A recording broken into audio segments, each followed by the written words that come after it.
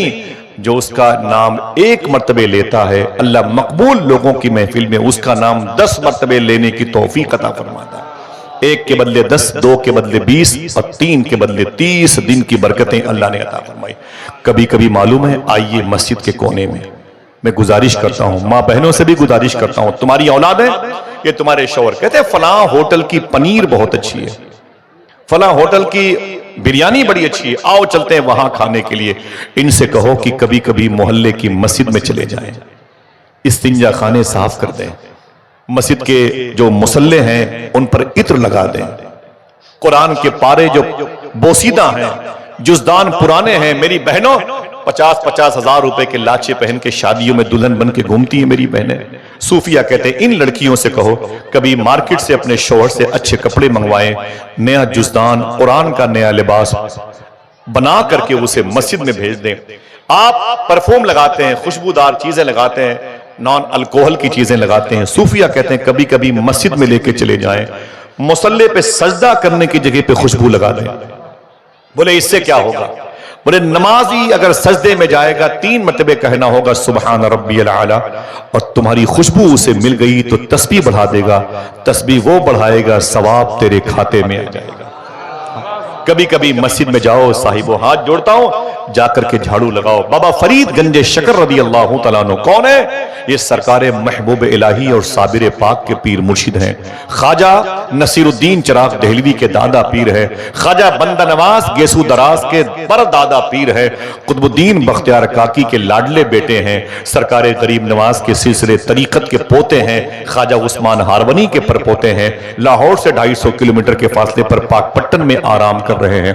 उनसे एक शख्स ने कहा था आपकी तकरीर सुनता हूं लेकिन बातें असर नहीं करती हैं। सुनना साहिबो, आपकी तकरीर सुनता हूं लेकिन बातें असर नहीं करती हैं। तो आपने फरमाया परेशान मत हो, तेरे घर के करीब में कोई मस्जिद है? फरमाया जी हुजूर एक मस्जिद है। तो आपने फरमाया जा करके उसमें झाड़ू लगाया कर, उसने कहा इससे क्या होगा? तो आपने फरमाया तू खुदा के घर को साफ करेगा, खुदा तेरे दिल को साफ कर देगा। मौलाना साइम साहब ने अपना काम कर दिया, अब हमको और आपको अपना अपना काम करना है। वादा करो इंशाल्लाह। कुरान कहता है मैं तो मुत्तकियों के लिए हिदायत का, मैं मुत्तकियों के लिए हिदायत का नूर पेश करता हूं। हम मुत्तकी हैं नहीं, इसलिए बात बनती नहीं है। लड़कियों की आवारगी आज हमारे सृष्टि में दाखिल है, हमारे मोहल्ले में दाखिल है, हमारे सृष्टि में। मालूम है क्या बात है, वजह क्या है? कभी सोचा आपने? जलसे तो बहुत हो रहे हैं। कभी सोचा आपने कि तालीम क्या बच्चों को दी जाए? हमने पढ़ा दिया Saint Xavier, Saint Joseph, Mother Teresa school में। बड़े बड़ों को हमने बड़ा बड़ा बना दिया। वो मुकर्रिर है, वो खतीब है, वो शायर है, वो मुहद्दिस है, वो मुफस्सिर है, वगैरह वगैरह। अजीम शायर है, तनकीद निगार है, मुबस्सिर है, वगैरह वगैरह। लेकिन साहिबो सुना कि कुरान का नूर हमारे सीने में कैसे आएगा? गरीब नवाज इदारे के तलबा आज उसी कुरान की बरकतों को लेके आने वाले। लोगों ने भीख मांग के ये जलसा किया है। हमारे यहाँ इतनी ज्यादा नजरो नियाज की डिमांड है कि जलसे नहीं हो सकते। माफी चाहता हूं, पैसों की जरूरतें हर शख्स को है, लेकिन इतना बोझ ना बना दिया जाए कि जलसों की तादाद में कमी आ जाए। वादा करो इंशाअल्लाह, वादा करो। अपनी जो सोचो फिक्र है उसे हलाल खाने वालों की राह का मुसाफिर बनाएंगे इंशाअल्लाह। आप कहते हैं कि हमारी औलादें पाकबाज नहीं है। सूफिया कहते हैं कि लड़के अगर आवारा हो जाएं तो उनको किसी मुअव्विस, किसी दुआ तवीज लिखने वालों के पास मस ले जाओ। अगर लड़के आवारा हो जाएं तो सबसे पहले दस्तरखान पर गौर करो, कहीं से हमारे घर में हराम लुकमा तो नहीं आ रहा। मेरी बात समझ रहे हैं? बोलो भाई, समझ में आ रही है? गौर करो, दस्तरखान पर हराम लुकमा तो नहीं आ रहा है। अगर हराम खिला के हमने अपने बच्चों को पढ़ा के आपने दिल्ली और फिर चेन्नई और बैंकॉक और बेजिंग भेज दिया, यूगोस्लाविया भेज दिया, चेचेनिया भेज दिया, अजरबैजान भेज दिया, तो बच्चे आवारा हो जाएंगे। उनकी टेबल पर शराब की बोतलें रखी होंगी, वो कुरान की तौहीन करेंगे। वादा करो इंशाअल्लाह अपने बच्चों को हलाल खिलाएंगे। वो जो एजाज़े कुरान है, अजमत कुरान है, उसका फैज बच्चों को कैसे मिलेगा? आइए मैं आपको एक छोटी सी बात बताता हूं। वादा करो इसे अपनी बहन बेटियों को बताओगे? हाथों को उठा के बोले इंशाअल्लाह। ऊंची बोले मैं ऊंची। मैं लखनऊ के करीब का हूं और हमारे यहाँ बड़ी संजीदगी है। ये लखनऊ तो नहीं है। हुजूर एक ऐलान के लिए बड़ा प्रेशर है। जी कर दे माशाअल्लाह जी। वो स्टेज के बाएं तरफ जो गाड़ियां हैं, मैं उनसे गुजारिश करूंगा कि आप गाड़ी हटा लें ताकि लोगों को आने जाने में कोई परेशानी ना हो। स्टेज के बाएं तरफ जो गाड़ियां लगी हुई हैं, मैं उनके मालिकान से गुजारिश करूंगा कि आप गाड़ी को सेट कर लें। बहुत बहुत शुक्रिया। जरा हाथों को उठा के बोल दें लब्बैक या रसूल अल्लाह। लब्बैक या रसूल। ऊंची बोले, ऊंची बोले। अब सफर करना आसान काम नहीं है। ट्रेनों पर हो, आपको देख करके कमेंट्स होता है, आपको देख के तनकीद होती है। फ्लाइट में जाएं तो परेशानी है, टोपी लगा ले तो परेशानी है, उतार दे तो परेशानी है। इस लिबास में सफर करना मुश्किल काम है। वजह क्या है? आइए मैं आपको बताता हूं। किताबों में कहते हैं लोग कि मुहावरा है कि शेर और बकरी को एक घाट पर पानी पिला दिया। हमारे यहाँ एक इमाम साहब आए हैं, लोग कहते हैं वो जो है ना बड़े बड़ों को भी गरीबों के करीब लाके खड़ा कर दिया। शेर और बकरी को एक घाट पर पानी पिला दिया, ये मुहावरा बन गया। लेकिन हमने कहा क्या कभी ऐसा हुआ है कि शेर और बकरी को एक घाट पर पानी पीते हुए देखा गया है? जब मैंने फाइल पढ़ी तो पता चला 1350 साल पहले मुल्क शाम, जिसे सीरिया कहते हैं, जिसकी राजधानी को दमिश्क कहते हैं, जिसके आंगन में एक ऐसी कब्रिस्तान है जिसमें इमाम हुसैन की सगी बहन अम्मी जैनब आराम कर रही हैं। अगर दिल कहे तो बोलो इमाम हुसैन की सगी बेटी मखदूमा सुकैना आराम कर रही हैं। अगर कोई मना करे तब भी कहना कि सरकारे बिलाल हबशी भी आराम कर रहे हैं, सरकारे अमीर मुआविया भी आराम कर रहे हैं। इसी मुबारक शहर में सैफुल्लाह का टाइटल पाने वाले जनाब खालिद इब्न वलीद भी आराम कर रहे हैं, सुल्तान सलाहुद्दीन अय्यूबी भी आराम कर रहे हैं, जनाब उमर बिन अब्दुल अजीज नाम के एक बड़े अजीम बुजुर्ग भी आराम कर रहे हैं। इसी शहर के करीब में इब्न बतूता भी लेटे हैं। इसी शहर में शेख अकबर शेख मुहीउद्दीन इब्न अरबी भी लेटे हुए हैं। चलेंगे इंशाअल्लाह। हाँ तो उड़ा के बोले इंशाअल्लाह। बड़ी ज़ियारतें हैं, मुझे उधर जाना नहीं है, मुझे बस एक दो बातें करनी है। हम अपने खान पान पर गौर करें ताकि हम कुरान का वो नूर पा जाएं जो मुत्तकियों के लिए कुरान में महफूज है। ऐसे बहुत लोग पढ़ते रहते हैं लेकिन फैज नहीं मिलता। तो मैंने जब देखा तो पता चला मुल्क शाम के जंगल में एक घाट पर शेर और बकरी पानी पी रहे थे। शेर और बकरी एक घाट पर पानी पी रहे थे। अल्लाह अकबर। तो एक साहब ने कहा क्या शेर अंधा है क्या, या ये बकरी पागल है क्या? बोले क्यों? बोले शेर बकरी पे हमला क्यों नहीं करता? ये बकरी शेर को देख के भागती क्यों नहीं? तो एक शख्स ने कहा, बात यह है कि इस वक्त एक मुसलमानों में बादशाह आया हुआ है जिसका नाम उमर बिन अब्दुल अजीज है। संभल के बोलना, हंगामा वगैरह का मैं कायल नहीं हूं, मेरे लिए परेशानी का वक्त। मेरी एक बात रख लें और बस मैं आपके पैरों की मिट्टी ले जाऊंगा, ये मेरी कब्र में काम आएगी। बड़ी दुनिया है, मसरूफियत है सबके साथ में, मालूम है, इसको याद करे तो बात बनेगी। कहा कि एक बादशाह है जिसका नाम उमर बिन अब्दुल अजीज है। बोले क्या मतलब? ये शेर और बकरी एक घाट पर पानी पी रहे हैं, शेर किससे डरता है? तो जवाब देने वाले ने कहा, बात यह है कि जो बादशाह उमर बिन अब्दुल अजीज है ये अल्लाह से इतना डरता है कि जंगल के शेर भी इससे डरा करते। हमसे तो इंसान भी नहीं डरते।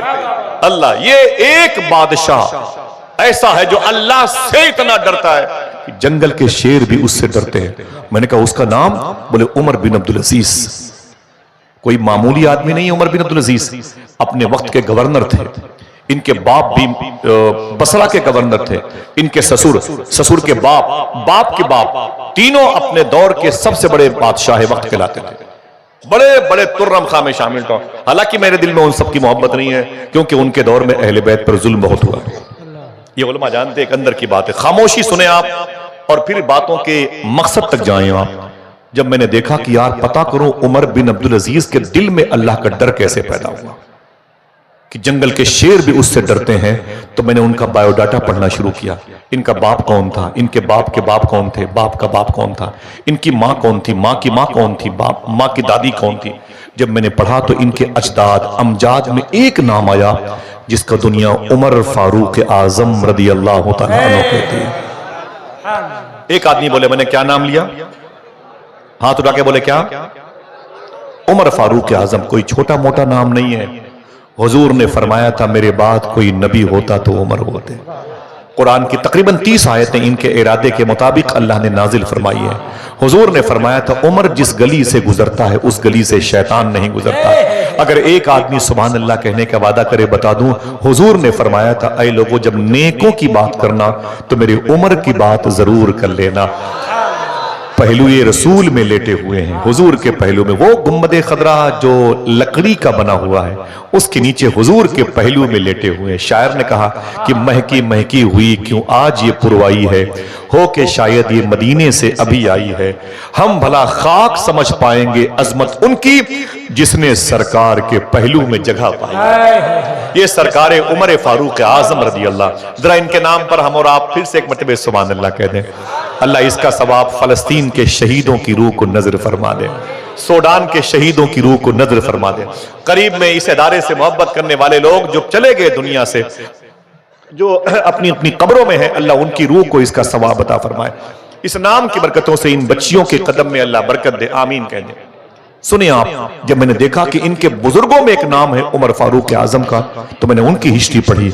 देखें दादा का असर पोते में कैसे आया, दादा का असर पोते में कैसे आया, नाना का असर नवासे में कैसे आया। वादा करो हाथ उठा के इन बातों को अपने घर में बताओगे? इंशाअल्लाह बोले इंशाअल्लाह। मैं आपको ज़हमत नहीं दूंगा, पता नहीं क्यों मुझे आप अच्छे लग रहे हैं, मेरा दिल बहुत सुकून पाता है। और ऐसे लोगों से मुलाकात करके जो थोड़ा सा जलसे को मकसद की तरफ लेके जाते हैं, अल्हम्दुलिल्लाह। और ऐसे सलीके से उलमा इकराम की वजूद हो तो अल्लाह ताला हुजूर गौस पाक के फजल से रूहानियत पैदा कर देता है। सुने आप, सरकार उमर फारूक आजम कौन है? दुनिया के अपने वक्त के सबसे बड़े बादशाह हैं, मोमिनों के अमीर हैं। इतने बड़े मोमिनों के अमीर के बावजूद रातों को मदीने शरीफ में उमर फारूक आजम जब रातों को निकलते थे मदीने शरीफ की गलियों में अकेले, तो अपने चेहरे को छुपा लेते थे। उमर फारूक आजम अपने चेहरे को छुपा लेते और असा लाठी लेते और पगड़ी बांध देते और रातों को हर घर के दरवाजे के करीब कान लगा के सुनते। अगर कोई बूढ़ा ज़ईफ इंसान रोता दवा के लिए तो उसकी दवा का इंतजाम कर दे। अगर कोई औरत डिलीवरी पोजीशन में होती तो अपनी बीवी को लेके आती, हदीस शरीफ में है। और अगर कोई बच्चा भूखा सोता रोता रहता तो अपने घर से वो अनाज ला करके, आटे ला करके उसके घर में रोटियां अपने हाथों से बनाते थे और उन यतीम बच्चों को खिलाया करते थे। ये उमर फारूक आजम की आदत थी। एक दरवाजे के करीब से निकले तो अंदर से आवाज आ रही थी। माँ ने अपनी बेटी से कहा, अरे मेरी बेटी दूध में पानी मिला दे। क्या कहा? दूध में पानी मिला दे। दूध में पानी मिला दे। मां ने अपनी बेटी से कहा दूध में पानी मिला दे, तो बेटी ने क्या कहा? ना ना ना ना ना। बोले क्यों? बोले उमर फारूक आजम ने मना किया। जल्दी बोलो, उमर कहां है? हजरत उमर कहां है? दरवाजे पर खड़े हैं। फिर रिवर्स करता हूं, मां ने कहा दूध में पानी मिला दे, तो लड़की ने कहा उमर फारूक आजम ने मना किया। तो मां ने कहा क्या उमर देख रहा है क्या? जिसका दिल कहे वो सुभान अल्लाह बोलेगा। मां ने कहा क्या उमर देख रहा है क्या? तो लड़की ने कहा उमर नहीं देख रहा है, उमर का खुदा तो देख रहा है। आय हाय हाय, अल्लाह अकबर अल्लाह अकबर। क्या अकीदा था यार, इन्हीं के लिए कुरान कहता है मैं इन्हीं के लिए हिदायत हूं। उमर नहीं देख रहा है, उमर का खुदा तो देख रहा है। अच्छा, ये अकीदा आपका है? किसका किसका अकीदा है कि अल्लाह उसे देख रहा है? उठाए रखें, तकलीफ ना हो तो उठाए रखें। अकीदा है आपका अल्लाह उसे देख रहा है। हमारा तो अकीदा है कि अल्लाह के फजल से उसका हबीब भी हमें देख रहा है। अकीदा है, लेकिन माफी चाहता हूं, यही अकीदा बंद कमरे में होते हैं तो कहां चला जाता है? जब हम होते हैं खिड़कियों के पर्दे बंद करते हैं, बहुत बहुत शुक्रिया भाई, खिड़कियों के पर्दे बंद करते हैं और दरवाजे बंद करते हैं, मोबाइल हमारे हाथों में होता है, रात रात भर गाने बजाने सुनते हैं, तो ये अकीदा उस वक्त कहां चला जाता है? समझ रहे हैं? उस वक्त भी तो अल्लाह हमें देखता है, उस वक्त भी तो अल्लाह के रसूल हमें देखते हैं। तो क्या ये सारे जुर्म हम अल्लाह के रसूल की मौजूदगी में करते हैं? हमें आप बताएं, और आप मुझ जैसे कुत्तों से बदतर इंसान से पूछें, आसिफ साहब तुम भी तो यही जुर्म करते हो, तो न तुम्हारे पास कोई जवाब मिलेगा न मेरे पास कोई जवाब मिलेगा। माफी चाहता हूं, जब कोई बड़े अलकाबो आदाब से बुलाता है तो मुझे बड़ी तकलीफ होती है। दुआ करें अल्लाह हम सबका ईमान पर खात्मा अता फरमाए। साहिबो, बड़ी अंधेर कब्र है और बड़ी मुश्किल की वो आने वाली साअत है जिसकी तरफ दिल जाता है तो रातों को नींद नहीं आती है। अल्लाह हम सबको आखिरत की तैयारी का जज्बा अता फरमाए। आमीन कह दो। क्या कहा? मां ने कहा दूध में पानी मिला दो। लड़की ने कहा कि उमर फारूक आजम ने मना किया। मां ने कहा क्या उमर देख रहा है? कहा। लड़की ने क्या कहा? उमर नहीं देख रहा है, उमर का खुदा तो देख रहा है। उमर फारूक आजम ने सुना तो दरवाजे पर एक निशान लगाया और वापस आ गए। सुबह को पुलिस भेज करके उस घर में जितने लोग हैं सबको पकड़ कर लाओ, ये अल्टीमेटम दिया। उस घर में दो ही लोग थे, वो मां और बेटी। मेरी बहनों सुनना, मां और बेटी जब वो दोनों आए उमर फारूक आजम के चटाइयों के दरबार में बैठे ना, तो आपने अपने चारों बेटों को बुलाया। उमर फारूक आजम ने कहा बैठ जाओ, और उस औरत से क्या फरमाया? औरत सुन, सच बोलना, झूठ न बोलना। ये बता, रात में किसने कहा था दूध में पानी मिला दे? रात में किसने कहा था दूध में पानी मिला दे? उस औरत ने कहा यह गलती मुझसे हुई है। अच्छा, ये किसने कहा था कि उमर फारूक आजम ने मना किया? लड़की ने कहा बिइज़्निल्लाह मैंने कहा था, अल्लाह के हुक्म से मैंने ये बात कही। अच्छा, ये किसने कहा था? अरे मिला दे, क्या उमर देख रहा है क्या? उस औरत ने कहा यह गलती मुझसे हुई है। तो उमर फारूक आजम ने कहा अच्छा, ये किसने कहा था कि उमर नहीं देख रहा है, उमर का खुदा तो देख रहा है? लड़की ने कहा कि हुजूर ये बात मैंने कही थी। उमर फारूक आजम रोने लगे, बहुत रोए, दाढ़ी शरीफ भीग गई, और आपने अपने बेटों से कहा ऐ मेरे बेटों, फरमाया क्या बात है? कहा मैं ये चाहता हूं कि तुम चारों में से तीन अपनी शादी अपनी मर्जी के मुताबिक कर ले, लेकिन आप चारों में से कोई एक बेटा अपनी एक शादी मेरी मर्जी के मुताबिक कर ले। तो चारों में से एक बेटे ने कहा अब्बू आप किसी बेटे की शादी कहां एक की शादी करना चाहते हैं? दिल कहे तो सुभान अल्लाह कहना। उमर फारूक आजम ने कहा मैं इस लड़की से अपने किसी एक बेटे का रिश्ता करना चाहता हूं। बेटे ने कहा चंद मिनटों की गुफ्तगू में आपने इस लड़की के अंदर क्या चीज देख लिया कि आपको बहू बनाने का इसका दिल कहने लगा। उमर फारूक आजम रोने लगे और क्या कहा साहिबो, ये मुबारक जमीन है, रिकॉर्डिंग हो रही है, पूरी दुनिया के लोग देखेंगे सुनेंगे। उमर फारूक आजम ने क्या कहा, ऐ मेरे बेटे सुन, ये लड़की अल्लाह से बहुत डरती है, ये लड़की अल्लाह से बहुत डरती है, अल्लाह से बहुत डरती है। मेरा दिल कह रहा है कि ये जिस घर में दुल्हन बन के जाएगी, जिस शौहर के निकाह में होगी, जिसकी ये जौजा बनेगी, इसका हस्बैंड जिसका जव्वज बनेगा, वो दोनों इतने खुशकिस्मत होंगे। जिस घर में ये लड़की जाएगी अल्लाह से इतना डरती है, इस डर की वजह से अल्लाह इसकी नस्लों को अपना वली बना के पैदा करेगा। इसके घर में विलायत बन करके नूर आएगा, इसका शहजादा आएगा, इससे घर में जो औलादे होंगी ना अल्लाह का मुकर्रब बन के पैदा होंगे। बेटा तैयार हो गया, क्या कहते हैं, चट मंगनी पट बिया। उसी दरबार में उमर फारूक आजम ने उस लड़की का रिश्ता अपने बेटे से कर दिया। कहानी खत्म नहीं होती है, एंड तक लेके जाती है। देखें इस कहानी का टर्निंग पॉइंट, जब इस नियत खालिस के साथ रिश्ते हुआ करते हैं तो खुदा की कसम फिर क्या होता है। अगर दिल कहे तो हाथों को उठा के सुभान अल्लाह कहना। जब ऐसी लड़की का कदम उमर फारूक आजम के घर में आया और उनके बेटे ने इत्तिसाल का शरफ हासिल किया, तो इन्हीं की तीसरी नस्ल जब पैदा हुई तो दुनिया उसी को जनाबे उमर बिन अब्दुल अजीज के नाम से जानती है कि जो अल्लाह से इतना डरता था कि जंगल के शेर भी उससे डरा करते थे। समझ रहे आप मेरी बात को? हम तो खेल कूद करने वाले लोग हैं, हमें तो तफरी करना है, मजाक करना है, हंसी मजाक की महफिलों के हम दिलदादा है। हमारी नस्लें कैसे पाकीज़ा होंगी। कुरान कहता है कि ये जो हिदायत है ना वो मुत्तकियों के लिए, परहेजगारों के लिए, और हम परहेजगार है नहीं, इसीलिए बात नहीं बनती। वादा करो इंशाअल्लाह हलाल खाएंगे, सच बोलेंगे, हलाल खाएंगे। कितने लोग हाथ उठा के बोले इंशाअल्लाह? 10 साल तक किसी दूसरे जलसे में नहीं जाओगे, लेकिन अगर अभी से सच बोलना, हलाल खाना शुरू कर दोगे तो हर शब्द को जलसे में होने का सवाब मिलता रहेगा इंशाअल्लाह। इजाजत दो तो एक आखिरी बात कर दूं, माफी चाहता हूं भाई, बहुत बहुत मुबारक हो उलमाए किराम की तरफ से। जरा हाथों को उठा के बोले लब्बैक या रसूल अल्लाह। ऊंची बोले, ऊंची बोले। ये कुरान किसके लिए हिदायत है? हुदल लिल मुत्तकीन, परहेजगारों के लिए। जो परहेज, झूठ से परहेज, गीबत से परहेज, जना से परहेज, बदख्याली, बदफिक्री, बदअहदी और बदकौली से परहेज करता है, जो हलाल खाता है, उसके लिए कुरान हिदायत का नूर बन गया। जरा प्यार से कह दो सुभान अल्लाह। नदीम भाई इजाजत है? कोई दिक्कत भाई? अल्लाह रास माशाल्लाह।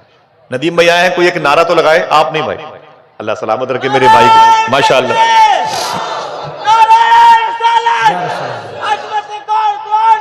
माशाअल्लाह, सुभान अल्लाह, कोई बात, सुभान अल्लाह। अज़मत कुरान कॉन्फ्रेंस है कि नहीं? न हो नहीं है अगर उसका शीन काफ दुरुस्त, न हो नहीं है अगर उसका शीन काफ दुरुस्त, वो हक पे है तो नहीं उससे इख्तलाफ दुरुस्त, है कि नहीं? बेटे देखिए ये कुरान किसके लिए हिदायत का नूर है, किसके लिए हिदायत का नूर है। अगर हम इस बात को समझ लें तो वल्लाहि लजीम हमारी गोद की नस्लें हमारे बुढ़ापे का सहारा बने कि न बने, हमारी मगफिरत का सामान जरूर बन जाएंगे इंशाअल्लाह। हाथ उठा के बोले इंशाअल्लाह। माँ बाप की इसी नियत खालिस के साथ में अपने बच्चों की परवरिश की, और बेटा बड़ा हुआ, अपने वक्त का आलिम दीन बन गया। तवज्जो है हुजूर? अपने वक्त का आलिम दीन बन गया। माजी करीब का वाकया है, अपने वक्त का आलिम दीन बना। और जब आलिम दीन बना तो सिर्फ आलिम दीन ही नहीं बना, अपने वक्त का आशिक रसूल भी बन गया। अपने वक्त का वो आशिक रसूल भी बन गया। उसके इश्क के चर्चे होने लगे, उसके नाम के डंके बजने लगे। अजीम शान आलिम दीन के पैकर में, नाम उनका मेरी जबान पर है लेकिन वो पेंडिंग में है। मालूम है बड़े चर्चे हुए उनके, बड़े चर्चे हुए, बड़े हुए तो उनकी शादी हुई। जिस लड़की से शादी हुई वो लड़की बड़ी परहेजगार थी। मालूम है अगर नीयतें अच्छी होती हैं तब लड़के अच्छे हो, असल अच्छी हो तब नस्ल अच्छी हुआ करती।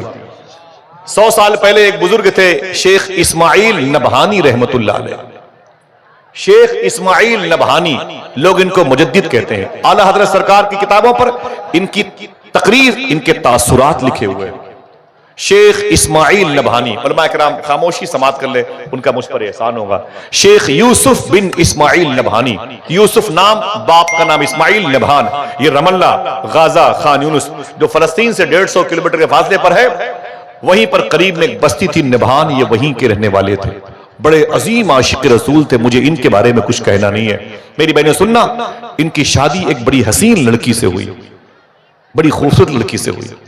जब लड़की से काफी दिनों के बाद उनकी सहेली से मुलाकात हुई, हुजूर देखें, उनकी सहेली से मुलाकात हुई ना, तो सहेली ने क्या कहा, तेरी शादी कहां हुई है? तो फरमाया कि मौलाना यूसुफ बिन इस्माइल नबहानी मेरे शौहर हैं। बोले ओ तुझे मौलवी मिला? अच्छा, तुझे मौलवी ही मिला रिश्ते के लिए, कोई और नहीं मिला? तो वो खामोश हो गई। बोले कुछ भी कह लो। बोले ना ना ना ना ना, तू इतनी हसीन थी, तुझे तो अमीर शहर भी पसंद करता, वक्त के बड़े बड़े टॉप क्लास के रऊसा भी तुझे अपनी बीवी, अपने बहू बनाते, तुझे एक मौलवी ही मिला? तो हजरत यूसुफ बिन इस्माइल नबहानी की बीवी ने क्या कहा? क्या मतलब? बोले तुझे इस मौलवी के साथ रिश्ता करके क्या मिला? देखिए भाई, बहुत बड़े बुजुर्ग की बात करता हूं। पूरी जिंदगी मदीने के नाम पे तड़पते रहे, लेकिन रोजे रसूल के अंदर कभी नहीं गए। दूर से ही गुंबदे खदरा देखते तो खड़े होकर सलाम पढ़ते, रोते हुए वापस चले जाते। किसी ने पूछा था अंदर क्यों नहीं जाते?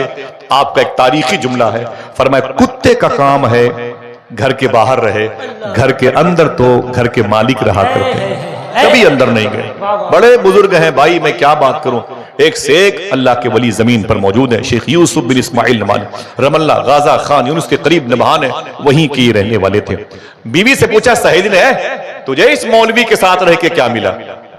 क्या मिला इस मौलवी के साथ? साहिबो मेरी बहनों तुम भी सुनो, दिल कहे तो हाथों को उठा के सुभान अल्लाह बोलना। तो आपकी बीवी ने क्या कहा? मेरी बहन सुन, मुझसे बोलती है कि तुझे इस मौलवी के साथ रह के क्या मिला? शेख यूसुफ एक आलिम दीन, एक आशिक रसूल है, मुझे इसकी खिदमत की वजह से क्या मिला? सुन, इस शौहर के निकाह में आने के बाद मुझे 84 मरतबे ख्वाब में अल्लाह के रसूल की ज़ियारत का शरफ हासिल हो गया है। अब मुझे क्या चाहिए? मुझे हुजूर नजर आ गए। अल्लाह अकबर, अल्लाह अकबर। फैज़ाने गौसे आज़म, फैज़ाने औलिया इकराम, ये क्या था? कुरान कॉन्फ्रेंस। ये उसी कुरान का नूर था जो शौहर के दिल में था, वो ट्रांसफर हुआ तो बीवी के दिल में आया और पेशानी पे चमका तो नूर मुस्तफा की ज़ियारत का शरफ हासिल हुआ। कहने लगी दिल जिससे जिंदा है वो तमन्ना तुम ही तो हो, या रसूल अल्लाह हम जिसमें बस रहे हैं वो दुनिया तुम ही तो हो। हुजूर को देखा तो कहने लगी मोरा हार सिंगार तुम्हीं से है, बगियन में बहार तुम्हीं से है। कहने का मतलब अगर रिश्ते इस नियत खालिस की बुनियाद पर होते हैं तो सफल और कामयाब होते हैं। बात थी उस अजीम शान बुजुर्ग की। ये कुरान जब उसके माँ बाप अपने बच्चे को गोद में लेके पढ़ते थे तो कुरान सुनते सुनते बच्चा बड़ा हो गया। बड़ा हुआ तो आलिम दीन बना और फिर आशिक रसूल बना। जब वो बड़ा हुआ उसकी शादी हुई तो उसके निकाह में एक लड़की आई। मियां बीवी दोनों मिलकर कुरान पढ़ते थे। 1 साल के बाद घर में एक मोहब्बत की निशानी पैदा हुई, एक बेटा पैदा हुआ। बेटे की परवरिश इन माँ बाप ने की तो उसे भी कुरान सुना के की। सुभान अल्लाह। कुरान सुना के बेटे को पाला। जब बच्चा आहिस्ता आहिस्ता 19-20 साल का हुआ तो बीमार पड़ गया। अपनी माँ की खिदमत करता था लेकिन बीमार पड़ गया। अपनी माँ का तकद्दुस वो पामाल नहीं करता था लेकिन बीमार पड़ गया। डॉक्टरों के यहाँ इसको एडमिट कराया गया। जब डॉक्टरों के यहाँ उसको एडमिट कराया गया ना तो डॉक्टरों ने उसका बड़ा इलाज किया लेकिन वो ठीक ना हुआ। वो ठीक ना हुआ, बड़ी परेशानी में पड़ गए डॉक्टर। एक दिन बुलाया, फरमाया हजरत का क्या बात है? अपने बेटे को लेके जाएं और मैं इसे डिस्चार्ज करता हूं, यानी जवाब देता हूं। अब आपका बच्चा चंद घंटे का मेहमान है। वो आलिम दीन कहते मैं रोने लगा। मेरी जवान औलाद मेरी गोद में थी। डॉक्टर ने बेड से उतार दिया था, मैंने उसे गोद में ले लिया। डॉक्टर ने कहा 4-5 घंटे के बाद ये मर जाएगा। वो बुजुर्ग आलिम दीन कहते मैं कुरान पढ़ पढ़ के उसे दम करता रहा, लेकिन रब की कुछ और मर्जी थी। मैं उसे उठा के अपने घर लेके आया और जब बिस्तर पे उसे लिटाया तो मेरा बेटा टकटकी बांध करके घर की दीवारों को आखिरी रात देख रहा था। मेरी बीवी रो रही थी, मैं भी रो रहा था कि बड़ी मशक्कतों से इसे पाला गया है, ये बचेगा नहीं, मर जाएगा। अचानक कहते हैं वो बुजुर्ग आलिम दीन की मेरे घर के दरवाजे पे दस्तक हुई। मैंने कहा कौन? तो बाहर से आवाज आई कि मुझे फला आलिम दीन से मिलना है। मैंने कहा मैं हूं, बोलो। तो उसने कहा करीब में कादियानी फिरके के लोगों ने उधम चौकड़ी मचा रखी है, लोगों के अकीदे खराब कर रहे हैं, जल्दी आप चलें वरना शहर का शहर हाथ से निकल जाएगा। वो आलिम दीन कहते हैं मैं पलटा, जब मैंने बेटे को देखा तो बेटा मेरा आखिरी हिचकी ले रहा था, मेरी बीवी रो रही थी। बाहर से आवाज आई जल्दी करो। तो आलिम दीन कहते मैं रोने लगा। मैंने अपने बेटे का हाथ पकड़ा और उसके हाथ को चूमा। मैंने कहा ऐ मेरे बेटे मुझे माफ करना, मैं जा रहा हूं। बोले आप कहां जा रहे हैं अब्बू? आप कहां जा रहे हैं? मैं खुद दुनिया से जा रहा हूं। तो बाप ने कहा कि ऐ मेरे बेटे तुझे पता नहीं है नबी का दीन मुझे आवाज दे रहा है, हुसैन का दीन मुझे आवाज दे रहा है। वो कुरान जिसे नेज़े की नोक पर इमाम हुसैन ने पढ़ा था, वो कुरान उसकी अजमत खतरे में है, मुझे जाना है। तो बेटे ने कहा अब्बू कुछ देर के लिए ठहर जाएं, मलकुल मौत मेरे घर आने हैं, मौत का फरिश्ता आया चाहता है, मैं खुद अपने घर से जा रहा हूं हमेशा हमेशा के लिए। बाप ने कहा, अरे मेरे बेटे, मैं 1 मिनट भी नहीं ठहर सकता। कहा क्यों? कहा मुझे कुरान की अजमतें आवाज दे रही हैं। तो बेटे ने कहा, अब्बू मैं मर जाऊंगा। उस तारीखी जुमले को याद करे तो उस आलिम दीन ने क्या कहा था। उसने कहा, आए मेरे बेटे सुन, तुझ जैसे हजारों बेटे नबी के नाम पे कुर्बान हो जाए। मैं जा रहा हूं। बेटा रोने लगा। तो फिर बुजुर्ग थे, वो कहते हैं कि मैं पलटा। मैंने कहा, सुन मेरे बेटे, तू मुझसे मोहब्बत करता है? तो उसने कहा, हाँ मुझसे आपसे मोहब्बत है। तो मैंने कहा, मेरा एक काम कर दे। उसने कहा, क्या? तो मैंने कहा, तेरा इंतकाल होने वाला है। उसने कहा, जी। तो मैंने कहा, जब कब्र में जाना, हुजूर तेरी कब्र में आए तो मेरा सलाम बोल देना, हुजूर को मेरा सलाम बोल देना। कहना, सरकार मेरे बाप ने आपको सलाम किया है। बच्चे ने कहा, ठीक है। इतना कहना था, किताबों का गट्ठर लिया वो आलिम दीन, अपने सर पे रखा। बीवी रोकती रही कि बेटे खतरे से बाहर नहीं हो पा रहा है, आप मत जाएं। बोले, कुरान का एजाज मुझे आवाज दे रहा है, कुरान के तजल्लियां मुझे आवाज दे रही हैं, कुरान का अनवार मुझे आवाज दे रहा है, कुरान का एजाज इस वक्त अपनी जुल्फों में मुझे मुक़य्यद करना चाहता है। मैं ना मैं घर पे नहीं रहूंगा। तेजी से भागे, करीब में बस स्टॉप था, बस पे बैठ गए। जैसे बस पर बैठे, एक आदमी दौड़ता हुआ आया। कहा, हुजूर उतर जाएं। शीशा खोला। कहा, क्या बात है? कहा, बेटा मर गया। उतर आए, उसकी नमाज जनाजा तो पढ़ दे। रोने लगे। बोले, बेटा मर गया है लेकिन नबी का दीन नहीं मरने दूंगा। बोले, नबी का दीन नहीं मरने दूंगा, मैं बस से नहीं उतरूंगा। मेरे बेटे की नमाज पढ़ के उसे दफन कर देना, खुदा की कसम मैं वापस नहीं जाने वाला। नमाज जनाजा ये फर्ज किफाया है और हुजूर का दीन बचाना ये फर्ज ऐन है। ये जरूरी है पॉइंट के एतबार से।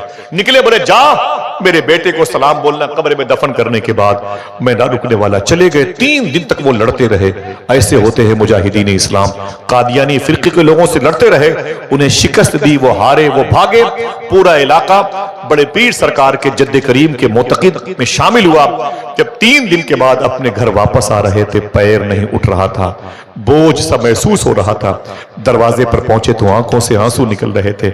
मेरा बेटा मर गया, मेरे बेटे की चारपाई खाली होगी।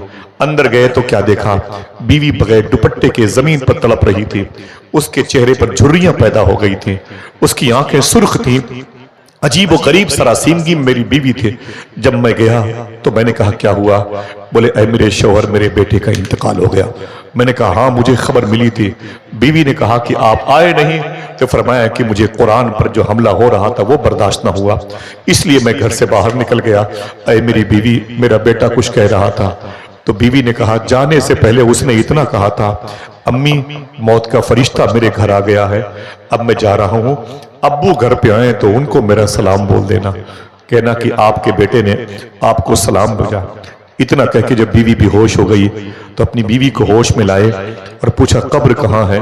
पता चला करीब में कब्रिस्तान में उसकी कब्र है जहां तदफीन अमल में आई है। वो बुजुर्ग कहते हैं, मैं गया, मैंने जब बेटे की कब्र देखी तो लिपट गया, बहुत रोया, उस कब्र की मिट्टी को चूमता रहा और मैंने एक दुआ की, ऐ मेरे मौला, मेरे बेटे की कब्र को जन्नत के बागों में से एक बाग बना देना। ऐ मेरे मौला, तू समद है, बेनियाज है, तू कादिर मुतलक है, तू फाइल हकीकी है। एक ही मेरा बेटा था, वो तेरी बारगाह में है, मेरी इस कब्र में है। मेरे बेटे की कब्र को जन्नत के बागों में से एक बाग बना देना। जिस कुरान की हिफाजत के लिए मैं निकला था, जिस कुरान की हिफाजत के लिए मैंने अपने बेटे के आखिरी सफर में शरीक ना हुआ, आज वो कुरान महफूज है। उस कुरान की हिफाजत का नूर मेरे बेटे को अता फरमा, इसकी कब्र में रोशनी फैला दे। कहते हैं, जैसे ही मैं दुआ करके वापस आया अपनी बीवी के पास, मैंने कुछ खाया पिया, इशा की नमाज पढ़ी, जैसे मैं सोया मेरे ख्वाब में मेरा बेटा तशरीफ लाया। वो कहते, जैसे मैंने अपने बेटे को देखा लिपट के रोने लगा। तो मैंने कहा, बेटे क्या हुआ? तो बेटे ने खुश होकर कहा, बड़ी जिंदगी में दुआएं मांगी थी कि सुना है आप हर आशिक को आशिक के घर तशरीफ लाते हैं, मेरे भी घर में हो जाए चरागा या रसूल अल्लाह। मैंने कभी हुजूर को देखा नहीं था, मैंने कभी हुजूर की पलकें नहीं देखी थी, मैंने कभी हुजूर की चश्माने मुबारका नहीं देखी थी, मैंने कभी हुजूर के लब रुखसार नहीं देखे थे, मैंने कभी हुजूर का ज़क़ने मुबारका नहीं देखा था। लेकिन अब्बू, जब मैंने कब्र में हुजूर को देखा तो दिल ने कहा, अगर मुझे पता होता तो और पहले मैं इस कब्र में चला आता चेहरे मुस्तफ़ा देखने के लिए। क्यों? तेरा हुस्न मेरी निगाह में बखुदा खुदा की किताब है, तेरी बंदगी तो अलग रही, तुझे देखना भी सवाब है। कहते हैं मैं रोता रहा हुजूर को देख करके। तो आका करीम ने बोले, अब्बू ने कहा कि फिर मेरे बेटे हुजूर ने क्या कहा? बोले सवालों जवाब के बाद हुजूर मुस्कुराए और मुझसे बोले, तेरे अब्बू ने मेरे नाम कोई मैसेज दिया है? तेरे अब्बू ने क्या कहा? तो बोले मैं हुजूर के कदम शरीफ पकड़ के लिपट गया। मुरहार सिंगार तुम्हीं से है, बगियन में बहार तुम्हीं से है। मैंने कहा सरकार मेरे अब्बू ने आपको सलाम अर्ज किया है। तो बोले फिर? बोले हुजूर मुस्कुराए और आपकी सलामती की दुआ फरमाई। और ऐ मेरे अब्बू, आज आप सुबह को जब मेरी कब्र पे आए थे तो कौन सी दुआ मांगी थी? बाप ने कहा क्यों? तो बेटे ने एक जुमला अदा किया था, वो जो आपने कहा था, कुरान का फैज मेरे बेटे की कब्र में अता फरमा, इसकी कब्र में कुशादगी बढ़ोतरी अता फरमा, कुशादा कर दे इसकी कब्र को, जन्नत के बागों में से एक बाग बना दे। साहिबो दिल कहे तो सुभान अल्लाह कहना। लड़के ने कहा जैसे आप दुआ करके वापस आए, अल्लाह ने कुरान के नूर की बरकतें मेरी कब्र में ऐसी जाहिर फरमाई कि मेरी कब्र वाकई जन्नत के बागों में से एक बाग बन गई है। अगर जिम्मेदार लोगों की सोच नीयतें अच्छी होती हैं तो नस्लों पर उसका असर पड़ता है। वादा करो इंशाल्लाह सच बोलते रहेंगे, हलाल खाते रहेंगे। वादा करो इंशाल्लाह। बच्चियां अगर बड़ी हो रही हों तो जल्दी उनके रिश्ते करें इंशाल्लाह। हाँ, नमाजों की पाबंदी करें, अपनी दुकानों में आप टूटे हुए सजदे अदा कर लिया करें। अल्लाह आप सबको कुरान की तालीमात की राह का मुसाफिर बनाए। इस मुबारक मिंबर शरीफ पे जितने उलमा हैं, अल्लाह उनकी छोटी सी कलील तनख्वाहों में इतनी बरकतें अता फरमाए। जैसे ये हुजूर का जिक्र यहाँ सुनते हैं, ऐसे ही मदीने जाके सुने, ऐसे ही जिंदगी में एक मरतबे हुजूर गौसे आजम की बारगाह की इन्हें ज़ियारत का शरफ अता फरमाए। कभी जिंदगी में शरा के खिलाफ कोई बात मेरी जबान से निकली है तो मैं तौबा करता हूँ, अस्तगफिरुल्लाह रब्बी मिन कुल्लि ज़ंबि व अतूबु इलैह, ला इलाहा इल्लल्लाह मुहम्मदुर रसूलुल्लाह सल्लल्लाहु अलैहि वसल्लम। उलमाए किराम की वरूद मसूद का वक्त करीब हुआ चाहता है। इम्तियाज भाई को, उनके दोस्तों को बहुत बहुत मुबारक हो। मेरे भाई की निजामत है। नदीम भाई तशरीफ लाए हैं, मैं खुद आपके करीब बैठ के उनके नाते सुनना चाहता हूँ। हुजूर गौस पाक की मनकबतें इनकी मैं बहुत सुनता हूँ तन्हाई में। अल्लाह मेरे इन तमाम तर भाइयों को गौस पाक की बारगाह में कसरत के साथ जाने वाले ज़ायरीन के असबाब को फराहमी का मकसद बना दे। इजाजत दें, फिर किसी मौके पर मिलेंगे। जरा हाथों को उठा के बोल दें लब्बैक या रसूल अल्लाह। मुझे